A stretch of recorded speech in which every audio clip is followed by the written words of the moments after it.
Hi guys, so this is my full review on my Filter Queen Empress. I'm going to be talking about the cons and what it comes with and all that stuff. So, first of all, you get about, I believe it's like a 6, 7, or 8 foot hose. It's pretty long. I didn't measure it, but it's probably about 8 feet.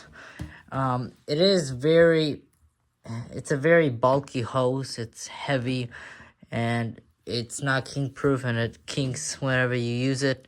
And you know, it just twists on you, and then you have to untwist it and all that stuff. So the hose isn't the best down here. The cord length, I believe it's about 25 feet.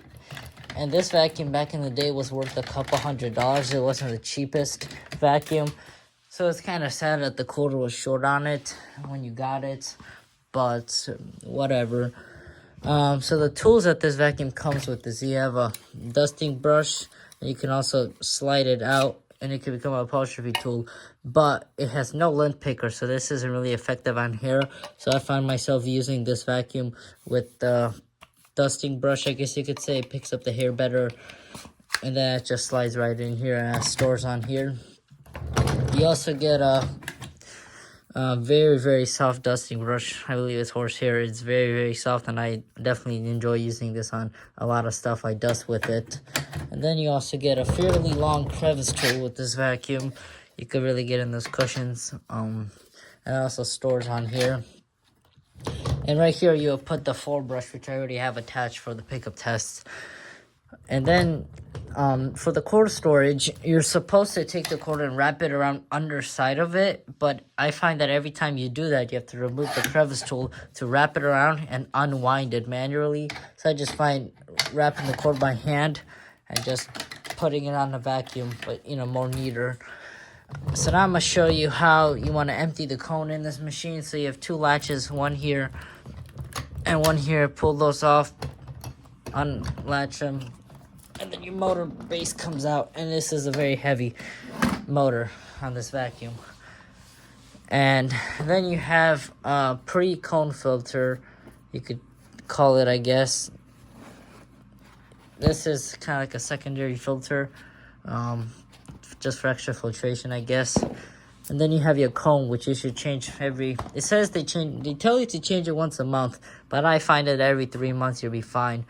And that's where all your dirt goes, and when this cone gets plugged up with dirt, it will lose its efficiency, and then it won't have as much of suction power. But it doesn't really affect it that much, even though it's a paper cone.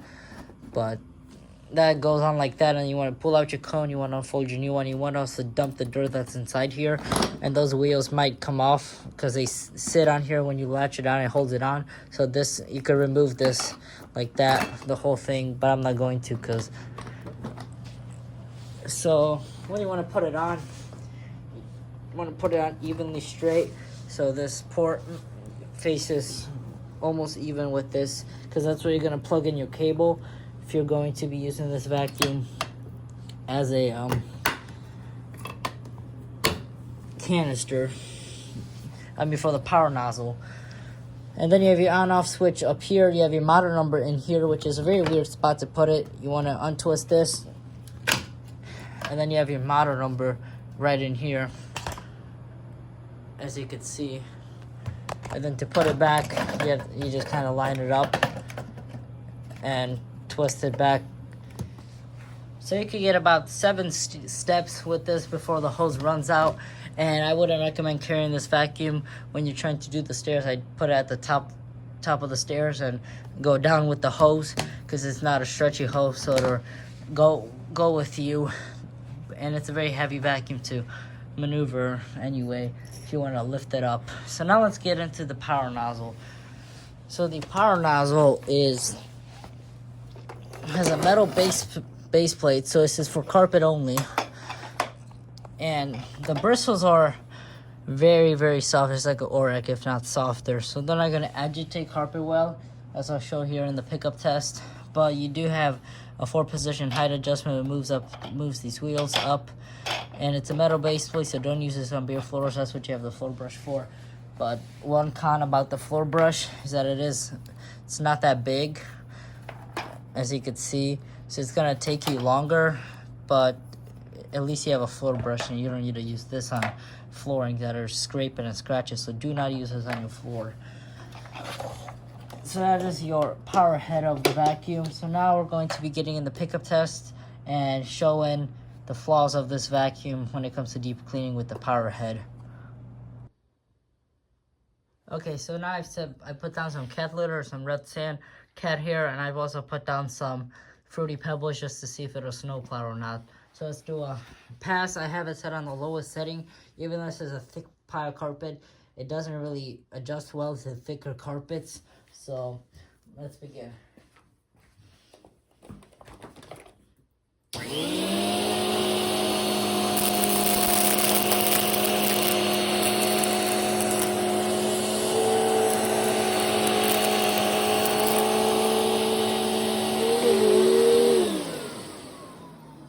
Alright, so surprisingly, it did not snowplow any of the Fruit Loops, so it does good on breakfast cereal.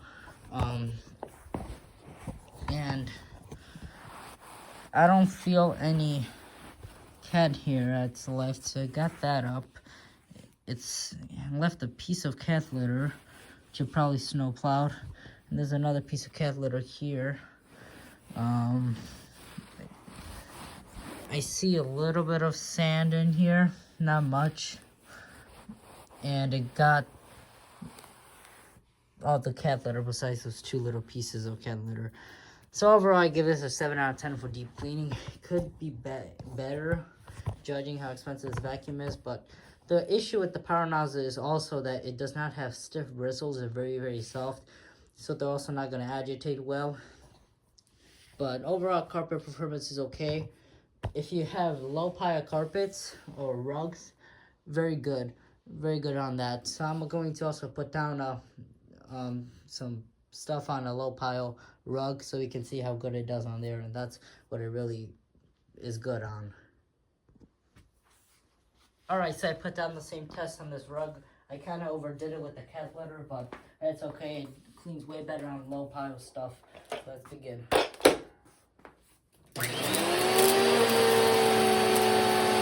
you can see we have a little bit of agitation, not much.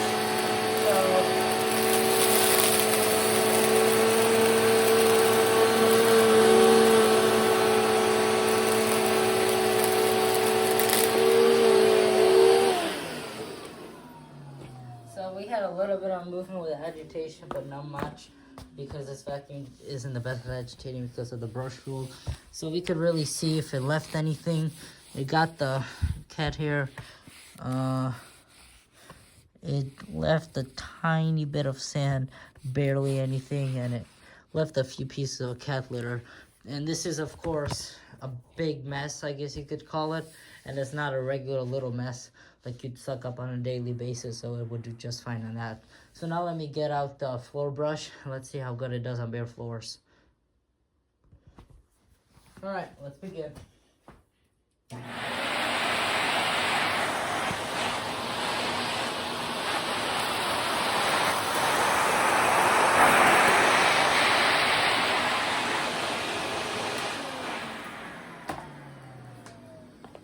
So that did pretty good. It got all the Fruit Loops. It got all the cat hair.